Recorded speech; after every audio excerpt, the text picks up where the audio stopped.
walking, it looks like it's there. Oh, you know, he played football at, Austin Peay, trophy. I don't know if he played, like, you know, like 4 years or whatever, but he was an offensive lineman for Francis' husband, Will, his dad, was some guru running back. Really? Yeah, big time. Really, they still talk about it. So I'll have to- Yeah, I don't know if he played, you know, He knows that thing. how many years or what, but sure looks like it messed up his knees or hips or something. Whew.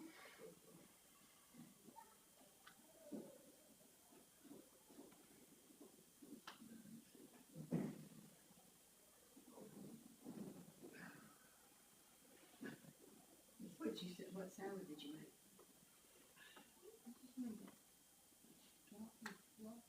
Yeah, that's good. I didn't put cottage cheese in the bowl.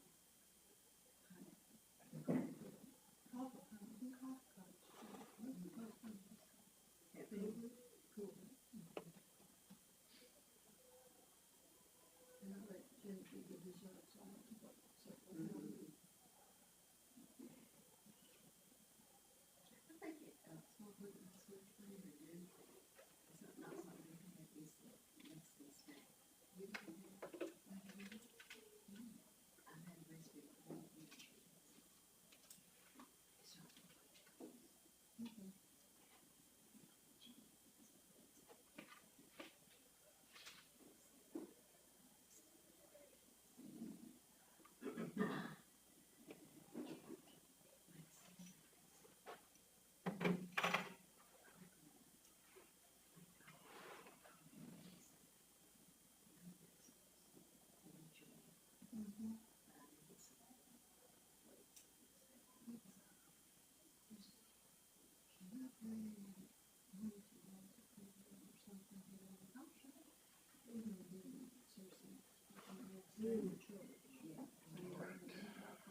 Good morning, everybody.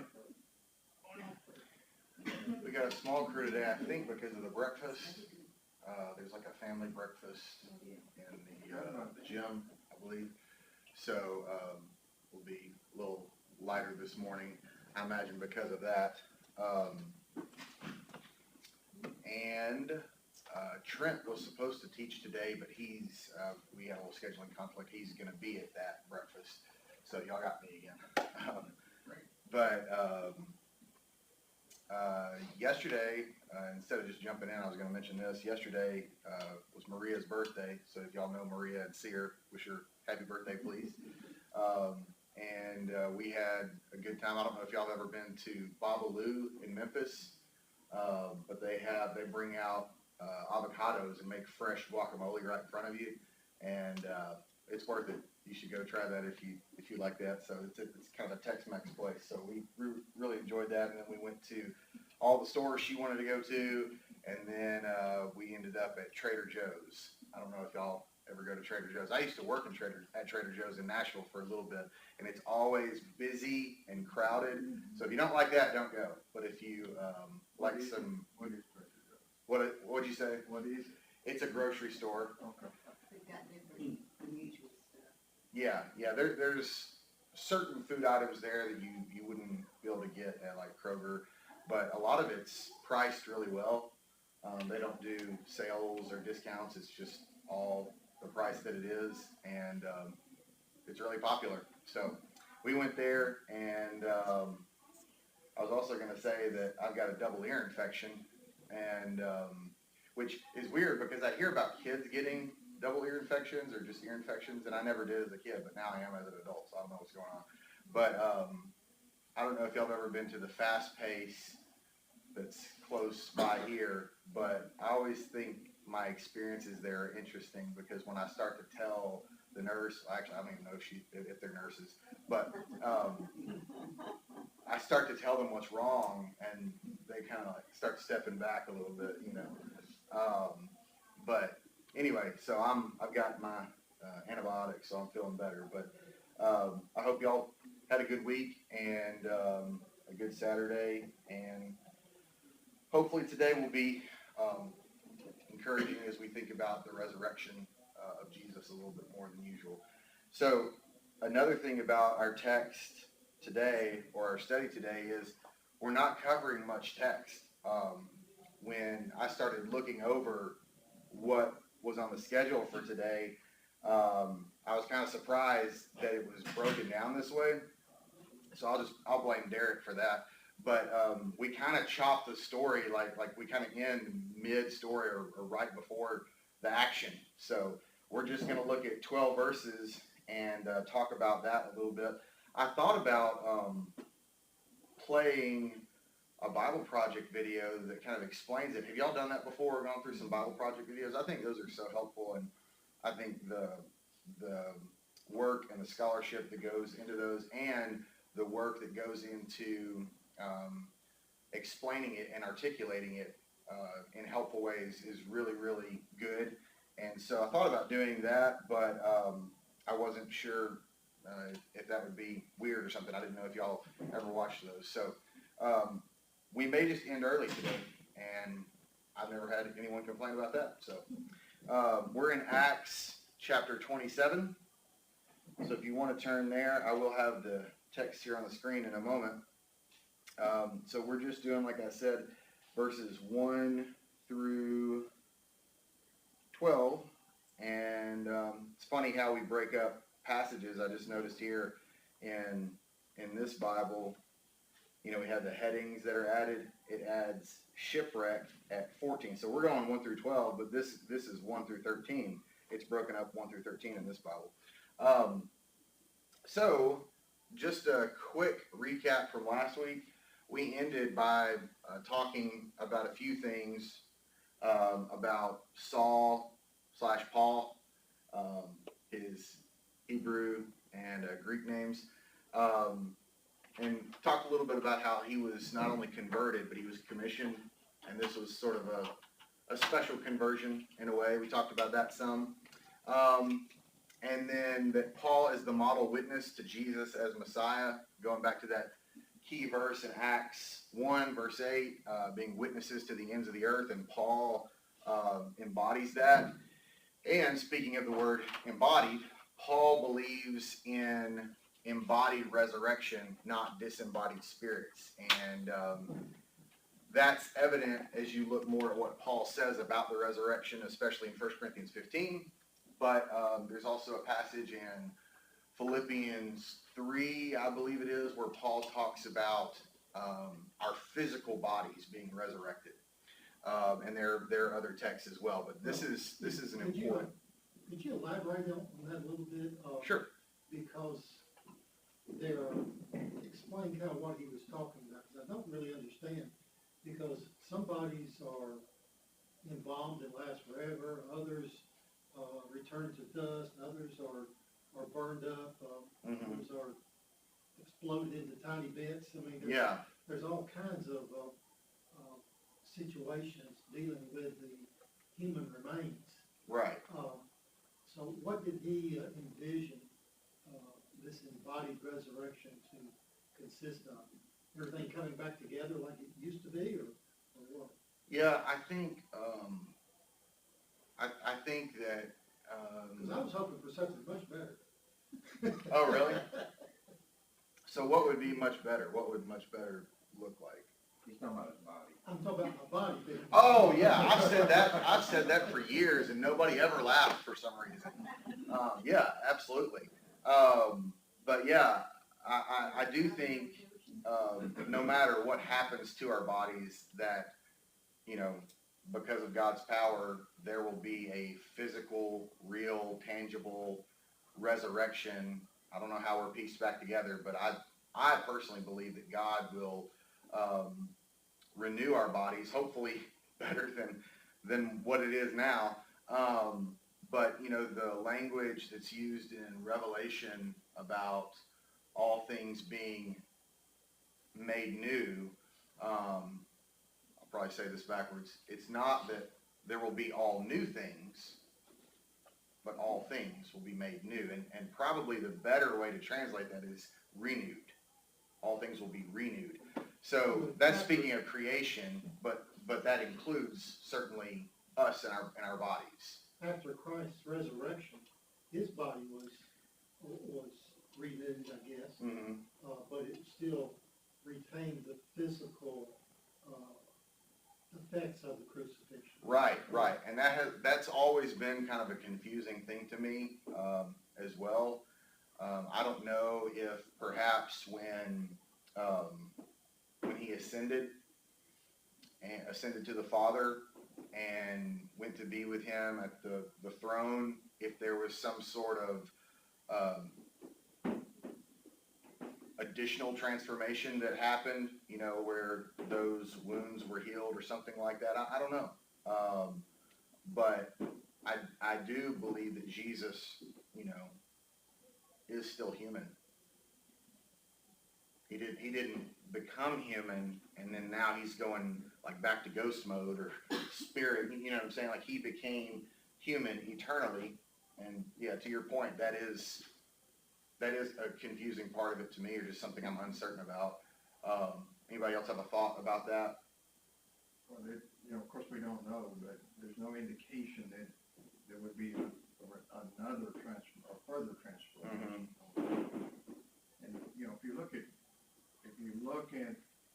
the idea of resurrection, I don't think it's ever applied to it wasn't applied to Moses and Abraham and Elijah, and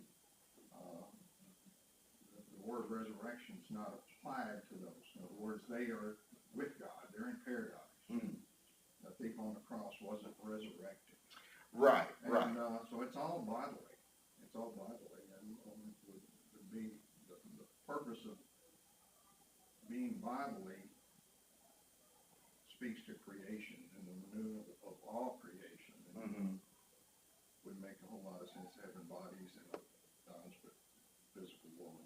Yeah, and this gets into a bigger subject about creation that I'm very interested in. I have been for a while now, about the idea that in the end, when Jesus returns and the great resurrection happens, and all, you know, everyone's resurrected, it's not so much about this idea of us escaping the earth because it's bad and God had a bad plan, and so he's scrapping this and throwing it all away, and we're gonna, you know, we're gonna fly away, we're gonna fly away to some other ethereal, effervescent place where we're Casper the Friendly Ghosts, and I don't know what we're gonna be doing in that vision, but instead a more physical, I guess, ideal, renewed version of what the earth was intended to be, better than what it is now. So that's a bigger discussion that I think Scripture speaks to when it talks about the new heavens and the new earth. There's a lot of language in there, and of course I don't have all the answers. One of that question being one that I'm also curious about. But have you read John Mark Hicks' book with Bobby Valentine? Yeah. And I appreciate both of those guys a lot, and their contribution to that discussion. But do you know if they address the wounds of Jesus? Like, I'd be curious. Yeah. So there's one verse that, and I came in late, John, so just don't make comments when you haven't heard the previous part. Something similar, he said he didn't say it. But you're talking about Jesus and the body he had when he rose? Yeah. It was brought up that in resurrection, if our bodies, you know, are kind of made new, then Jesus's body, you know, still retained the wounds from the cross and his suffering. So here's, and I wasn't looking for this verse, but I found this verse one time, and it's 1 John 3:2. So it's written by John, who saw Jesus after the resurrection. So I think that says something. But it says, "Dear friends, now we are children of God, and what we will be has not yet been made known. But we know that when Christ appears, we shall be like him, for we shall see him as he is." So I think it was his physical body and not what's going to be in heaven. Does that make sense? That they saw. Mm-hmm. And and that would explain the ones, but that's all based on this verse, Yeah, and I really don't know. yeah, yeah, I haven't thought about that. That's a good one to consider too. So, yeah, I do think the distinction between embodied and versus disembodied spirits is an important thing, and it's important to think about in connection with what heaven is. Man, this is getting into bigger stuff that I do like to talk about, but I wasn't planning on it. But also the idea, I'll just mention this and then we'll jump into our text. But the idea that this is just me, but I think people conceive of heaven sometimes as we're sitting around in a big worship service for eternity, singing Amazing Grace over and over, or whatever whatever God's favorite songs are. Not our favorite songs, right? God's favorite songs. We're just doing that repeatedly.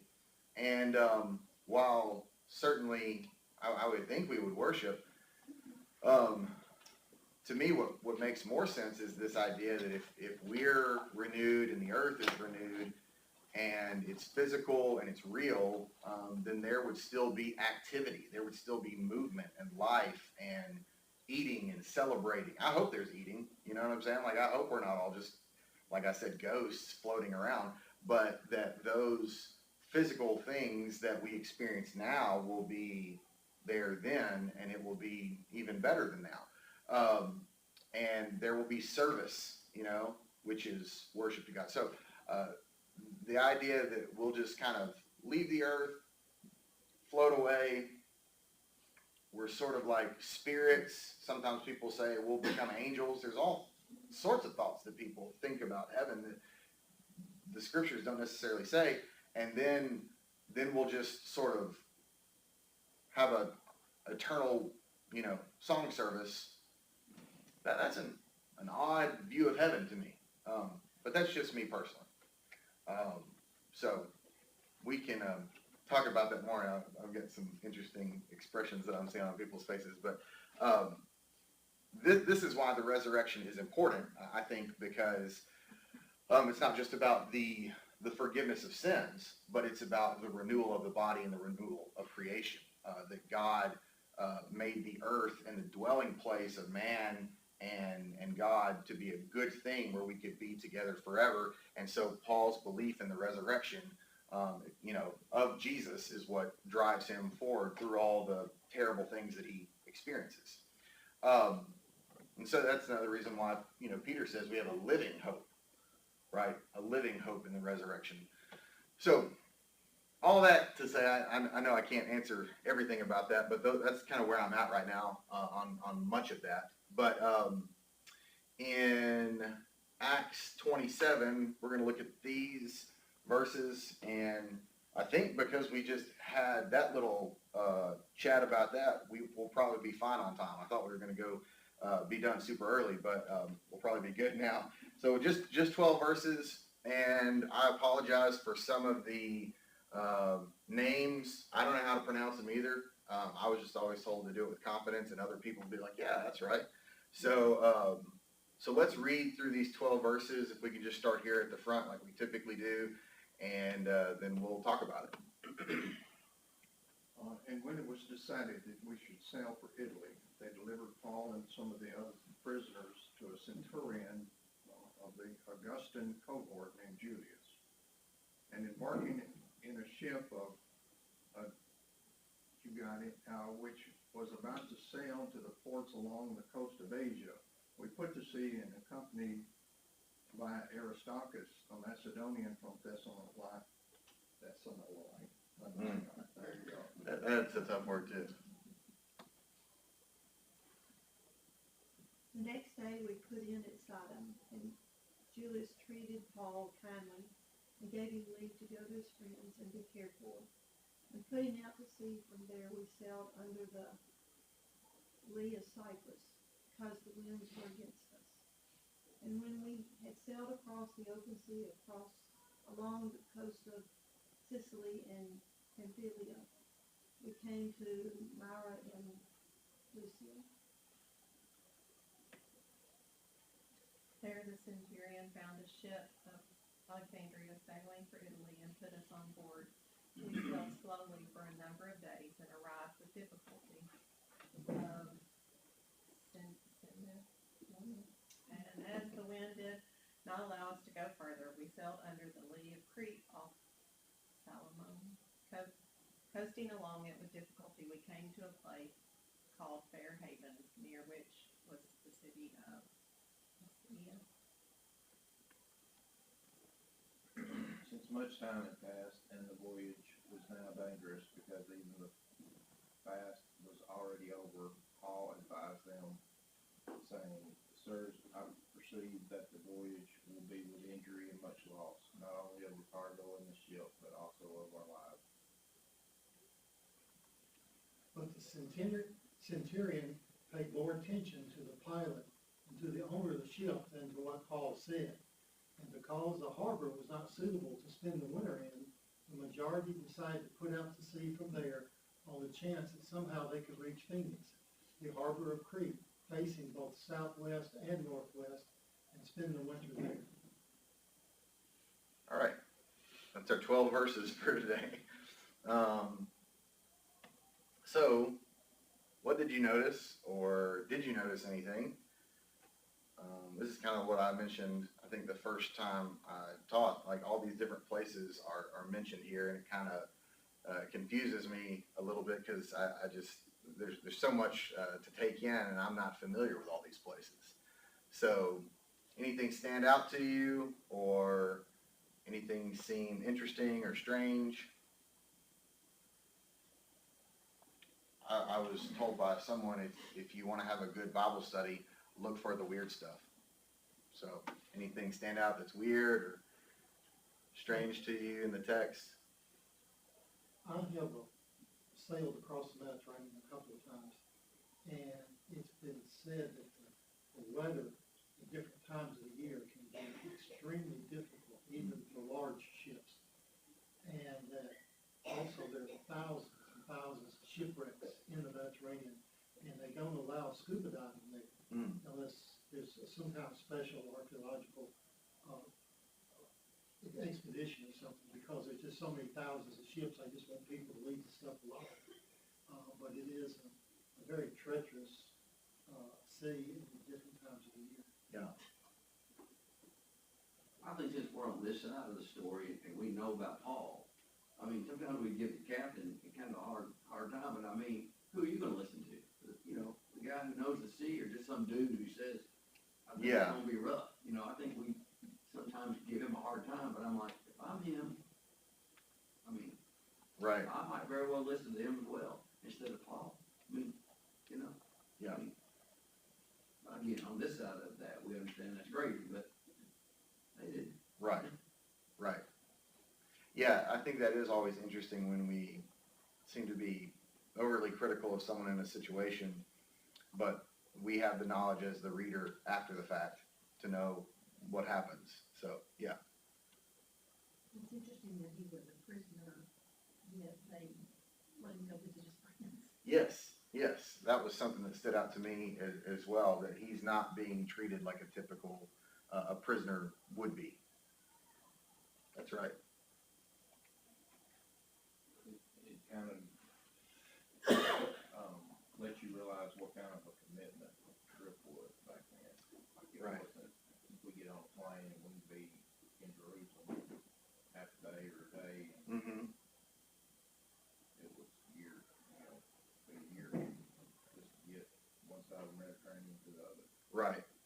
And I've got a note here on a later slide about some of the timeline with that. But yeah, you're exactly right. These would be extremely long trips. So it's not like Paul was getting on the ship and like, well, I'll be at Rome tomorrow. You know, like that's not at all what was happening. How long was he in prison before they took him on this trip, moved him to Rome? I was thinking how long the preparation stages were before the actual did the voyage. I haven't seen anything about that, and I haven't read about it either. So that's a good question. The preparation time. Yeah, I mean, do they actually have these voyages, at a continuous, and like every year there's a transport that goes through that they have to prep for, or do they plan accordingly? I was just Well, I do have a note here about that. Let's see.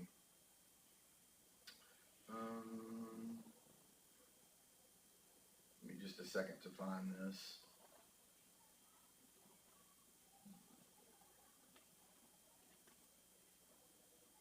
Seems like on one of his other trips, they kind of implied that he just showed up at the port and found somebody going in that direction and got on boat. I guess they would have the boats already pretty well stocked for any kind of, may come. I'm trying to find a note that I had about the timing here. Let's see if I've got it. If not, so yeah, I had a note here about the ship. So you were talking about the preparation. So the Centurion found a ship at Alexandria sailing for Italy and put us on board. So at least for this part of it, I had a longer little paragraph that I was just going to read. It says, this is likely part of a grain fleet, given the mention that it is carrying wheat in verse 38, which we don't get to, but that's mentioned later. Egypt was the chief source of grain for Rome. Such ships were often used by Rome with its protection. The empire also offered insurance in case of damage at sea because of the importance of the food trade. It is late in the sailing season, so rapid progress is advised. These ships were large. A ship called Isis was estimated to weigh anywhere from 1,200 to 2,900 gross registered tons. So I just included that to give a little bit of context, but as far as your question, I'm not totally sure how all that would work. But that's a little bit of information about I think the second ship that they get on. Anything else that y'all noticed in the text or about the conversation here? It says even the fast was already over. What fast was he talking about? So that's in connection with the Day of Atonement, and it gives us a little bit of an idea of when this was. So that means it would have been around September or October.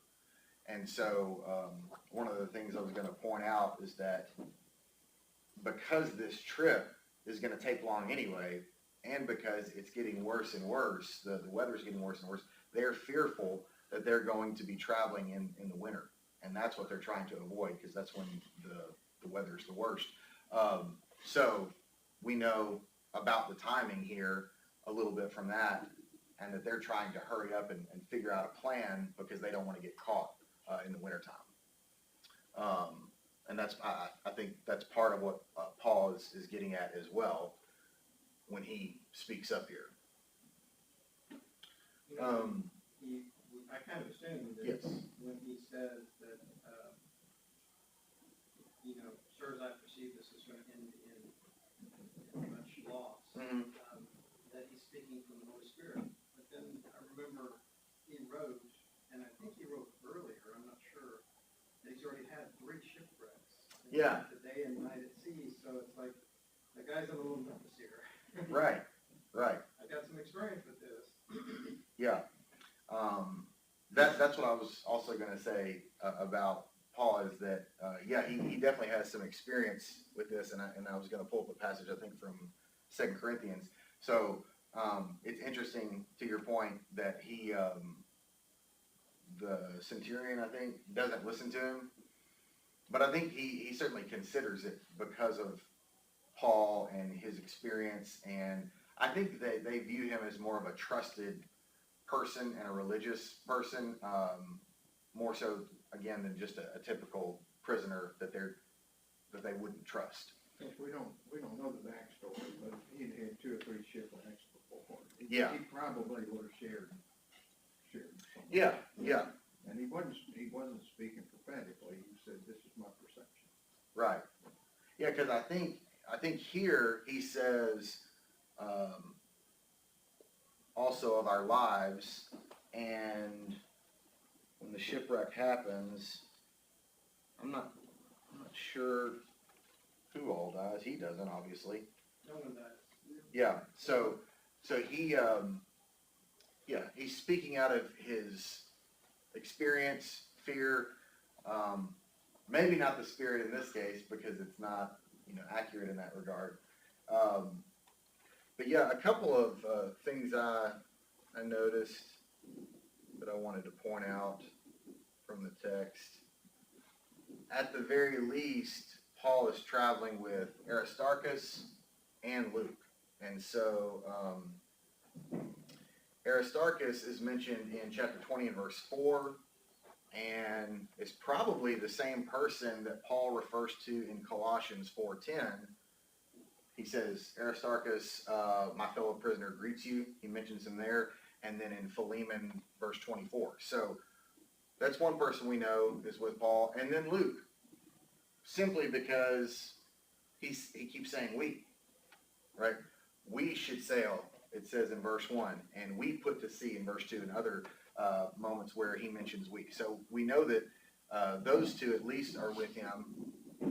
And, I don't know everything about Luke's style. People try to pick up on literary patterns of authors and stuff like that. But I guess if I was writing it, I would say more about how I felt, and what I was afraid of. But Luke just doesn't mention anything about himself.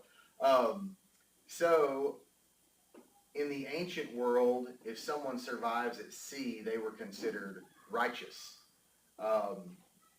And so when I think of this, being on the water, being on the sea, in the boat, and the storm, and all that stuff, it makes me think of a lot of other stories, like the Odyssey, within Scripture, the story of Jonah. A lot of the Psalms talk about the danger of being on the waters. Anybody else have a story that comes to mind when you think of being in a storm? Robinson Crusoe, we're talking about this fiction. Yeah. Yeah. Yeah. Does Island, that's an I should have said more like ancient literature, but sure, yeah. So these stories are kind of coming up in my mind, and so when Paul, survives here and God's with him through this, I do think it's speaking to his, I don't know if I would say righteousness, but at least God's faithfulness to him in this. And as he travels to Rome, Paul is finally headed to the end of the earth, as far as Israel and Jerusalem are concerned, to the ends of the earth. And a big theme throughout all this is that God repeatedly protects and delivers Paul from danger. And that speaks to God's faithfulness, not only to Paul, but to his greater mission. Because again, the apostles, and in this case, Paul, the untimely born apostle, right? Or untimely apostle, he can only do what he can do, but God is really the one making the moves and kind of directing the story. And so Paul's in a storm. We're not going to get to it, but there's the shipwreck, and then there's the snake bite later, and God delivers him every time. And so God is showing his faithfulness to his own mission in general, but also specifically with Paul. And this, talking about stories, this reminds me of the story of Jesus being asleep on the boat with the disciples, and the storm coming up, and them getting really scared. And, at that time, Jewish people viewed the sea and the ocean as chaotic and uncontrollable, untamable. And so only God, or Yahweh, had the power to deal with the seas. And that's why when Jesus said, "Peace, be still," it really got their attention, because they said, like this guy can even control the winds and the waves. In other words, they were finally starting to recognize him as God, right? That's why that really stood out to them, because only God can do that.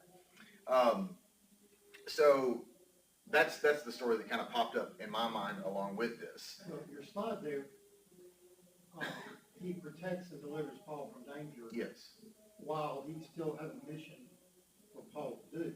Right. Eventually, all of them, or most all of them, were killed in one manner or another. Right. Yeah, absolutely. So not to suggest that that would, you know, in God's mission, that people aren't gonna die. It's also, that he protects his life, not his body. Because he Right. goes through a lot. Yes, yes.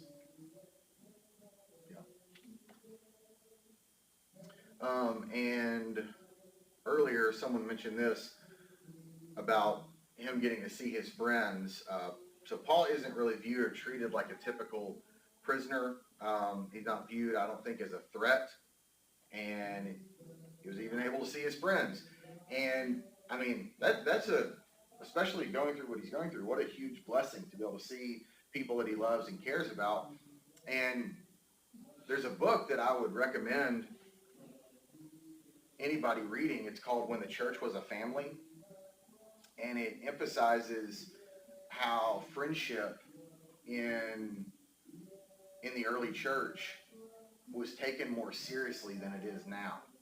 And friendship, like, you know, me viewing someone as my brother in Christ or my sister in Christ, it was viewed even closer than like family bonds. That we were truly, because of Christ, we were truly family. So for Paul to be able to see his friends and how important that would have been for him, it's a really big deal. But if you're interested, I would encourage you to read When the Church Was a Family. It'd be a good study to go through in a class, to talk about the depth of relationships in the early church and how that was viewed a little bit differently.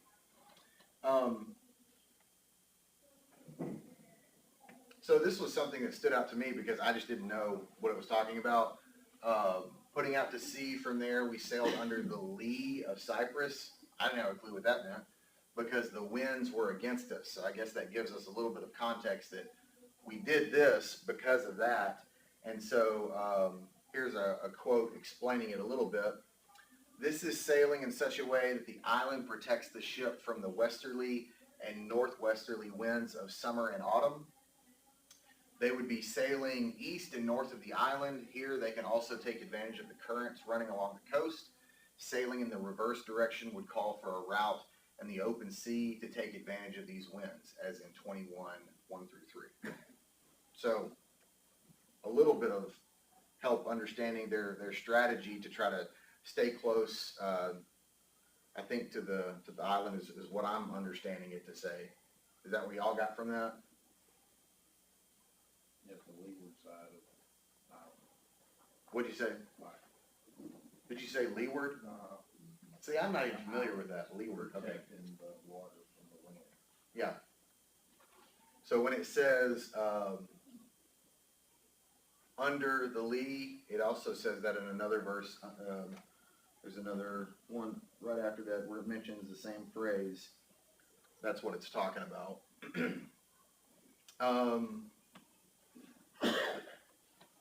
The centurion found a ship of Alexandria sailing for Italy and put us on board. I read that earlier about the grain fleet and what was likely going on there.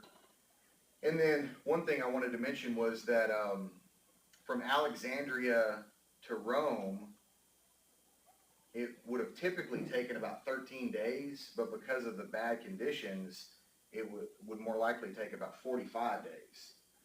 So just from the bad weather on that 2-week part of the trip, that expanded, greatly. And because of the wind, they were probably going around 2 miles an hour. So What I don't quite understand is from the geographic aspect of it, I think Italy is due north of Alexandria, and Crete is off to the east. So instead of maybe going straight across, maybe they went around the coast of the Mediterranean. And then circled back around under Greece to get to, I don't quite understand why a ship from Alexandria wasn't just going north. Well, I told you how I am with geography, right?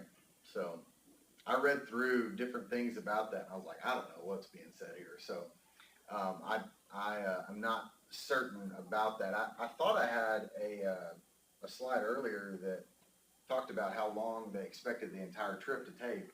because we mentioned that earlier, but, I haven't seen that, come up, but to your point, I'm really not sure. I'll just claim ignorance on all that. We talked about this, the fast, Day of Atonement, and then, right here, where it says Paul advised them, so that would mean, based on his experience, strongly urged them, right? And so I don't think Paul just randomly got up and said this. I think Paul is likely participating in some type of ship-wide meeting about what to do, like what's the plan, and they're discussing it, because in a moment it talks about how the majority decided to go with this plan. But Oh, excuse me, I was totally wrong. okay, Crete is, Egypt is far over to the east, and it is way to the west. So, Cyprus and Crete are more north of Egypt, and they would have to go north and up till they get to Greece, and then turn west to go to Italy. I was wrong on that. I believe you. Or I believe Luke, or, you know. But thank I you. had to pull up the map, Yeah. map. Oh yeah, so there's likely a meeting going on about what they're going to do, and this is another example of how Paul's not viewed as a typical prisoner. Just the fact that he's kind of part of this, and he's viewed as someone with knowledge and respect. I mean, he's not guilty. He's being escorted by, or escorted to see the emperor, and he's probably considered innocent by many of the leaders, and they would likely take heed to what a religious man says they all need to do to stay alive. So, you know, I think Paul does have some clout there, but obviously we know that the centurion ends up going with the owner of the ship, and I guess I would too.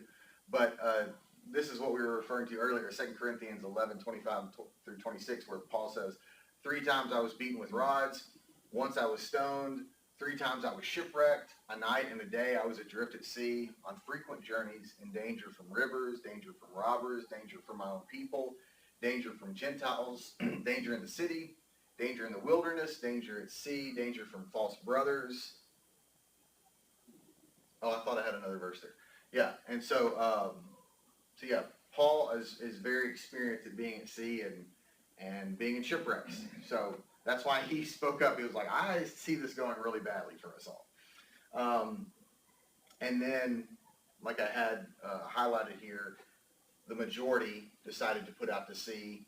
The centurion paid more attention to the pilot and to the owner of the ship. They decided to put out to sea from there. And 2 places here where it mentions the winter, because the harbor was not suitable to spend the winter in, that's why they went that direction, and then facing both southwest and northwest, and spend the winter there. So they're trying to not be on the waters in the winter, because that's when the weather is the worst. So any other observations? Those are pretty much all the things I noticed in this text. Again, a little shorter today. But any other thoughts about this passage or anything that was said? I couldn't find it on my phone, but doesn't Paul receive a revelation from God in a few scriptures down? Yes, That he does. One life will be lost, not one hair on their head will be. Yeah, he does receive a vision, or God speaks to him in the next section. I'm not sure what verse it is. I need a Bible with a bigger font.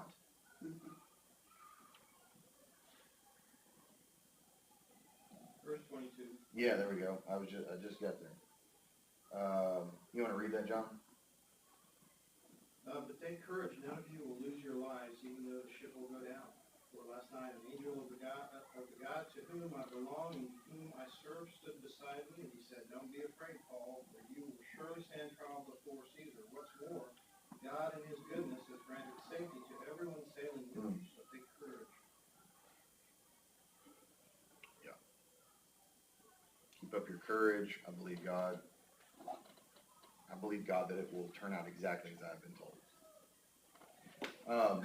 So, again, speaking to the faithfulness of God, and the last thing I just wanted to point out, it's true with the leaders that God chose in the Hebrew scriptures. It's true with Israel. It's true with Paul.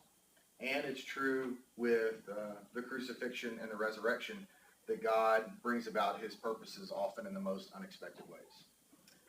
And even what John pointed out, I think last week, about like, why Paul? Why the Gentiles?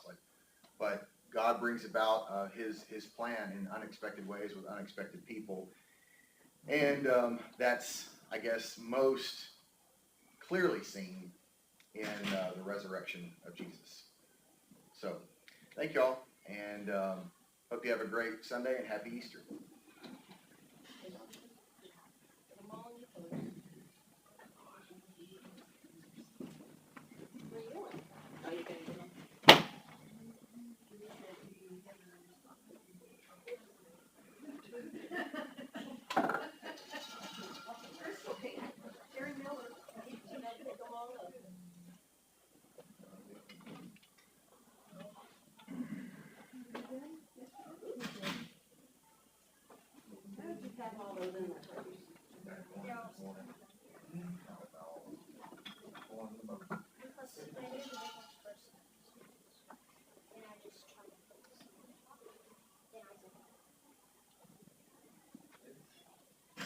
She had about 30 things stuck in that purse. Alright. Some of them from one. Okay, I'm gonna go with my purse. Yeah, I was gonna say, Hey, I can get one. come on, Jack.